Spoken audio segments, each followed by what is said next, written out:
Hi friends, మరో మంచి రెసిపీతో మీ ముందుకు వచ్చేసాను. మీల్ మేకర్ తోటకూర పులుసు కూర.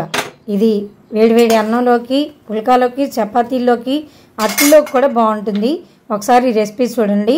అలాగే ఒక లైక్ కూడా ఇవ్వండి. తప్పకుండా సబ్స్క్రైబ్ చేసుకోండి. మరి ఇంకెందుకు ఆలస్యం, వీడియోలోకి వెళ్దామా? Welcome to Ramyasri shine YouTube channel. Meal maker curry ఒక్కొక్కళ్ళు ఒక్కో రకంగా చేస్తారు.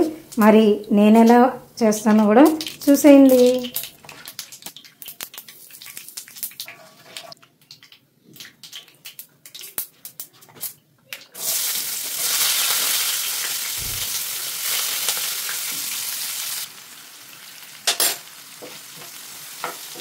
స్టవ్ వెలిగించుకొని బాండి పెట్టుకొని నూనె వేసుకొని తాలింపు గింజలు వేసి వేయించుకొని ఉల్లిపాయలు పచ్చిమిరపకాయలు వేయించుకుంటున్నాం. వేగింది. టమాటా ముక్కలు వేస్తున్నాం. కొంచెం పసుపు కూడా వేసాను. ఇందాక కొద్దిగా ఉప్పు వేసి మూత పెట్టుకుంటే త్వరగా మగ్గుతుంది.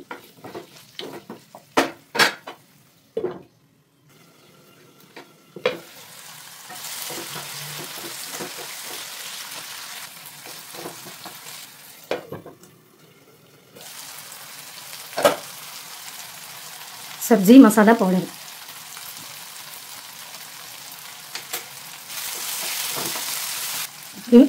ఎర్ర తోటకూర, కొంచెం గ్రీన్ తోటకూర,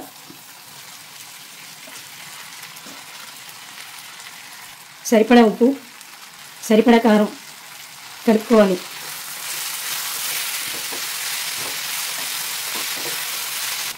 తోటకూర వెంటనే మగ్గిపోతుంది. మీల్ మేకర్ ఉడకబెట్టుకొని నీళ్లు గట్టిగా పిండి చేసుకున్నది మంచిగా కలుపుకోవాలి.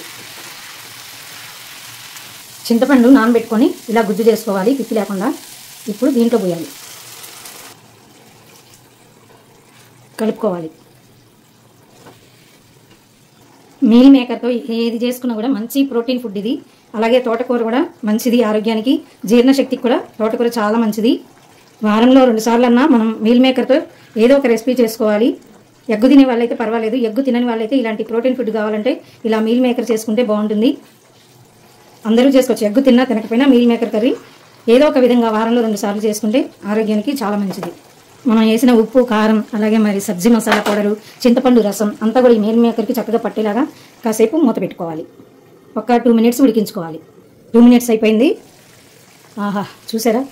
వేడి వేడి మీల్ మేకర్ తోటకూర పులుసు కూర చూడండి. ఇప్పుడే దూసుకొచ్చిన కరివేపాకు ఇట్లా దూసి దీంట్లో వేయండి. వేడివేడి అన్నంలో ఈ మీల్ మేకర్ తోటకూర పులుసు కూర వేసుకొని తింటే చాలా టేస్ట్గా ఉంటుంది. ఆరోగ్యానికి ఆరోగ్యం, ఆనందానికి ఆనందానికి ఆనందం. వీడియో మీకు నచ్చిందా? నచ్చితే ఒక లైక్ ఇవ్వండి. అలాగే ఇలాంటి మరిన్ని వీడియోల కోసం మా ఛానల్ తప్పకుండా సబ్స్క్రైబ్ చేసుకుంటారు కదా.